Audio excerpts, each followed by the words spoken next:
Morning, Martin. So, how did the last council meeting go there? Any surprises at all? Well, you can get the minutes online if you want to sort of go through them. Well, I know that, Martin. It takes hours and hours and hours to wade through the content. I don't want to do that. I want you to actually condense it and concise it for me as quickly as you can. Now, what were the main points, please, if you don't mind? Well, the main theme again, sir, was to try and do something about the homelessness. You know, the homeless, the poverty, that sort of thing that's raging and ravaging through the parish, our once proud and beautiful town. I see. And what sort of conclusions did you sort of draw or reach at the end? Condense it for me. Come on, Martin, please. Let's clean it up and condense it for me. Well, in a nutshell, basically we put forward some suggestions of how to clean it up from all corners of the council, and yes. Well, it's a town centre. Yes, I'm fully aware of what we're cleaning up. What were the points of view and markers and mileposts that you arrived at? Whilst I was on vacation in La Belle France, as it were. Well, the points of view were put forward, as I say, from the four corners of the council, and sort of the feminine aspect of things forwarded a plan to put a community type of conscription together, sort of a simple, subtle, NIMBY nudging approach. NIMBY nudging. NIMBY or NIMBYs? Plural or singular? NIMBY, not sure. Could be plural. Well, I think it could be plural, yeah. But, you know, they say, sir, that the plurals is sort of very misrepresented in the English language. Who misrepresents the plural? Well, there's just a misuse of it in the English language, is there? Where? Well, all over. I forgot who said it, but basically, you know, it's stated that the English always misrepresent their plurals, quite often, by all accounts. Right. And also that they're far too sort of generous with their R's, and they elongate their vowels. Right. So we're over generous with our R's, and we elongate the vowel, and we also misrepresent the plurals, I see. Yes, they sort of end up rolling like the Spanish R's. Right. What are we talking about again here? NIMBYs, sir. NIMBYs. No, before that, Martin. The minutes of the meeting, the council meeting, that's right. The council meeting. What council meeting? Well, the last one, sir, when you were in La Belle France. Oh, yes, of course, yeah. Yeah, what was it about? Let's not get distracted. What was it about, Martin? Well, it's homelessness, sir. Right, that's it. Yeah, that's good. Let's get back on track. So it's about the homelessness and what happened then on the points, the point of view. Who put this community conscription? Surely that's no different to the community, service that goes on now when people are tagged up and what have you, is it? It can't be any different, can it?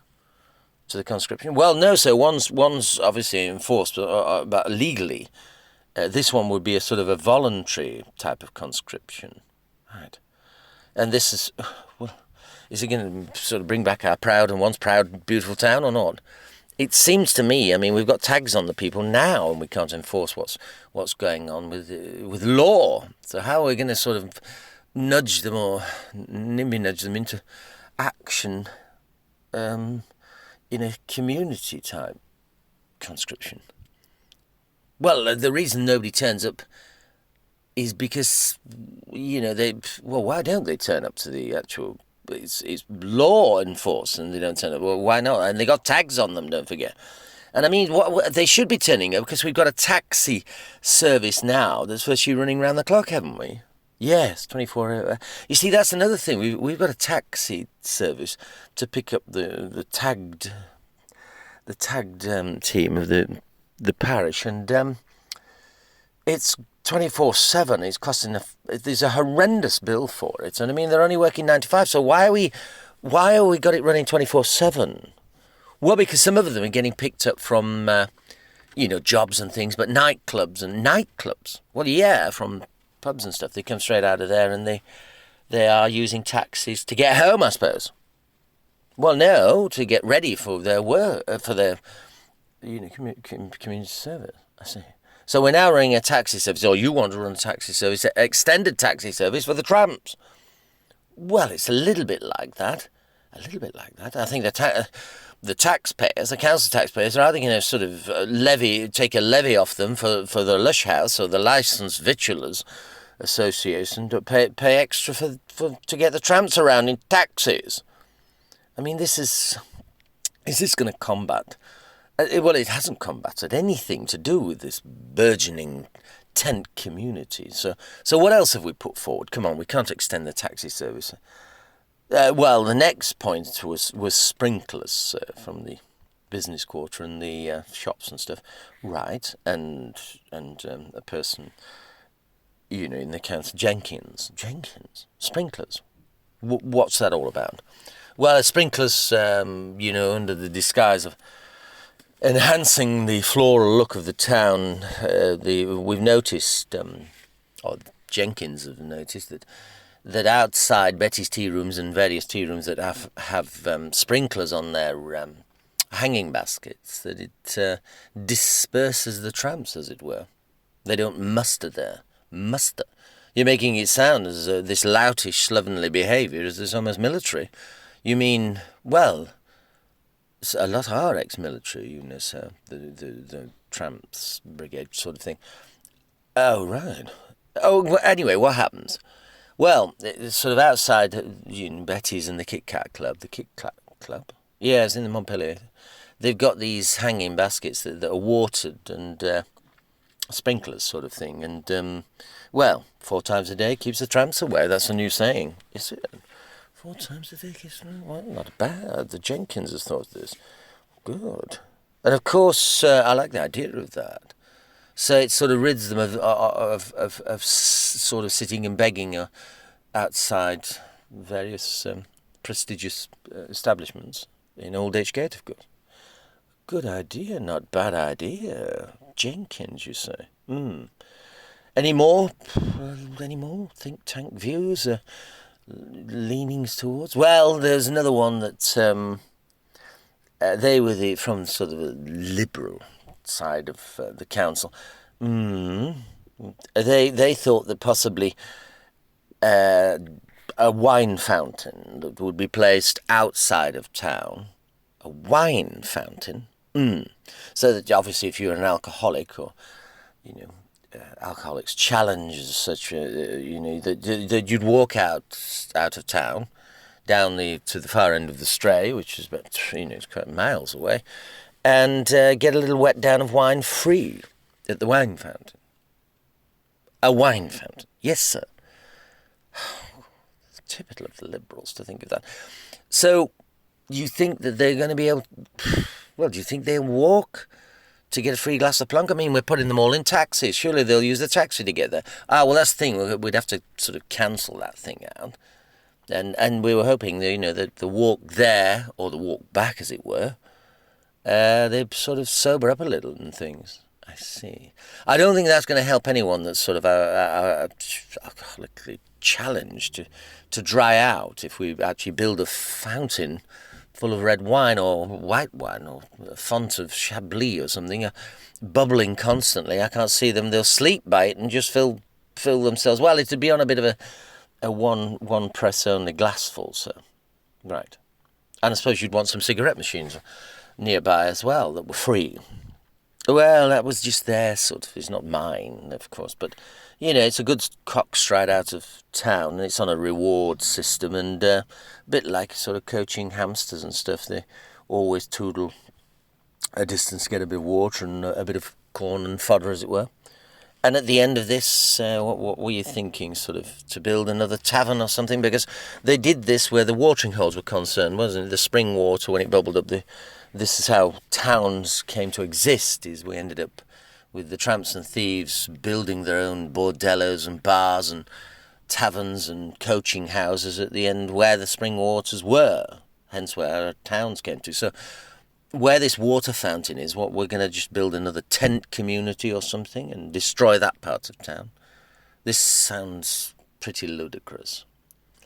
Well, not in... Well, what's the next one, surely? Well, it's shown that in many cities... this is where the Liberals have got it from, because in many cities in the European capitals, which cities?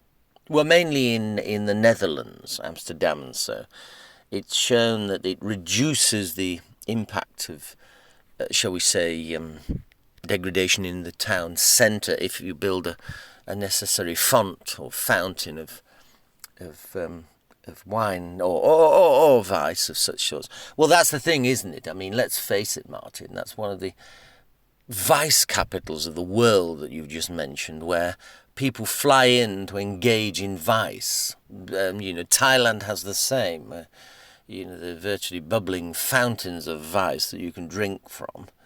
And constantly people do, so all you've done is encourage more and more people to fly in there, which is what we're going to do by building a Merlot fountain as such, that's free for people to bathe in or baptise their babies in or whatever, because no doubt they will. Free wine woodbines. This is not going to fly with the parish. I don't know. It just doesn't sound as though it's going to fly at all. So,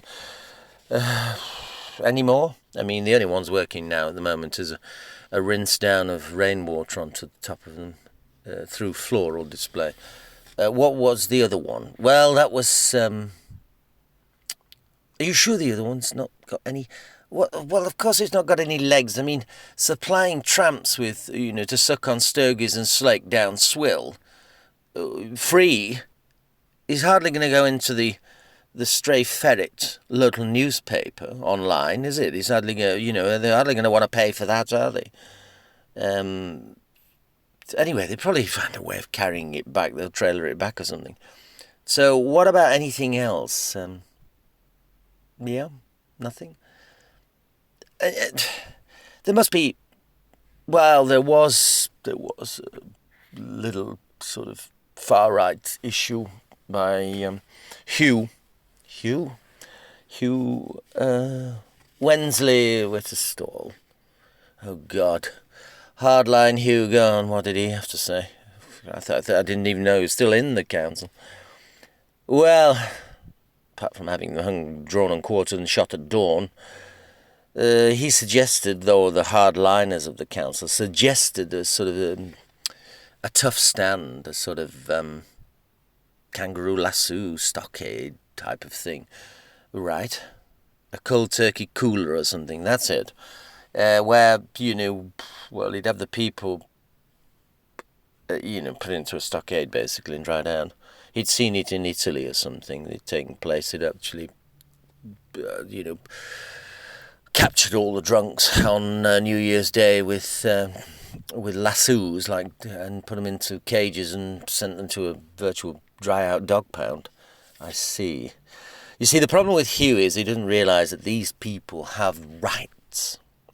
Under our amendments, the Civil Rights Bill, the Human Rights Bill, this bygone era of Wellington and Waterloo ruling the waves and shooting its own population with cannonet and grape shot is gone, but Hugh unfortunately doesn't realise this.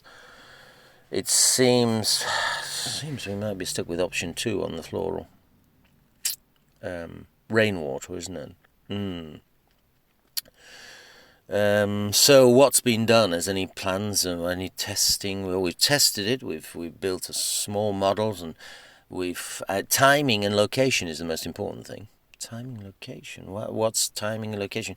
Well, we found that if the tramps do, we can't really call them tramps, can we? You mean the challenged persons of our community? Yes. Well, if they sort of rumble it, or if they rumble the routine, they usually sort of are, they find a way around it, basically. If we try to corral them in this and that, and the rest, we corral them down the corridors. Well, have we tried this? Oh, yeah, we've tried. Well, we haven't, but obviously London have tried it in what they call kettling and corralling at rallies. We've studied this, and we don't think it'll work. We don't particularly have a good corridor to corral them, and at the end of it, we haven't got anything there.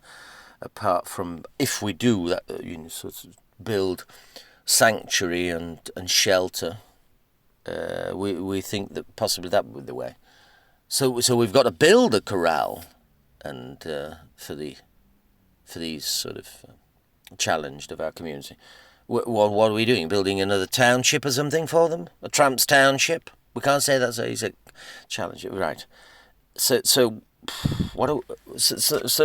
timing and everything. Yes, we sort of coax them and nudge them and push them and nip at them with rainwater and various other things, noise disbursement, high-pitched noise disbursement, and we corral them down a corridor where they gain and get themselves a reward as such.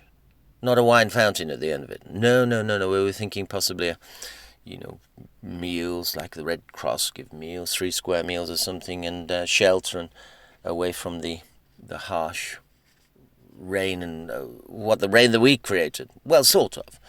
But we sort of push them that way. And we do it 4 times a day, and it has to be sporadic. It can't be just a routine rainwater that we sprinkle on them. It's got to be sporadic, and they've got to be nimby nudged that way, as it were. These chaps and chapettes, And a bit like herding sheep and cattle and things then. Yeah, it's very much so, but not with dogs nipping at them. But, so what are we looking at then? If we do take option 2, I suppose, has anyone done any pricings on this and, found out how much it might cost? No? Yeah, I mean, Hughes Options comes in at the best costing, right? Let's just have the costs first, shall we? What's the rainwater costing of? Well, that's looking at about 10.2 million. Yes, 10.2 million. My God, how do we get to that? And what's Hughes' hardline option? What's that running at? Well, that's actually very exceptionally cheap because, he's using existing operatives, as it were. That's coming in what? Well, that's under 100,000. How's he managed to put it together 100,000? Under 100,000? How's that work? Well, you see, what he was thinking of doing, Hughes' hardline crew, that they were going to use the sort of dustbin cages that they pick up all the huge dustbin sacks. As you see, we've got quite a number of them. We've got dozens and dozens of these cage trucks, fairly big. And what he was thinking was that just a few more operatives and they could put 1 or 2 tramps in there with the dustbin liners, of course, and lay them on there and then drop them off at the tip. Drop them off at the tip. So what? Just drop the tramps at the tip? Well, the challenge, sir, right? A penny pot, yeah. And then and let them basically walk back and dry out. They dry out on the way back, you see. It's a fair few miles. And when they got back, of course, you'd be taking them at least half a day, because it's sleeping most of the time up at the tip. And then they could walk back. And you wouldn't need any dry out clinics or shelters or shrinks or staff to really manage that. We just put them in the woods up there and out in the countryside and let them dry out, and then they'd walk back. That's what they used to do, you see, in the old days. That's where Hughes got it from. I see. So, right. It's a sort of, 2-bird kill. Kill 2 birds with 1 stone, because you're using the existing materials and manpower, and just sort of leave them at the tip and in the countryside there, and let them sober up, and then in the woods there, and then walk back. That's the old method, the medieval method that they used to use. Medieval method. There might be meaning in that madness. Well, don't forget, sir, the human rights. The human rights. Oh, yes, of course, the human rights. Of course, yeah. But you see, Martin, the £10.2 million is a big, big expense. But it's the right, sir. It's the rights that we... Yes, the human rights. You better give me a copy of the both plans, Hardline Hughes and the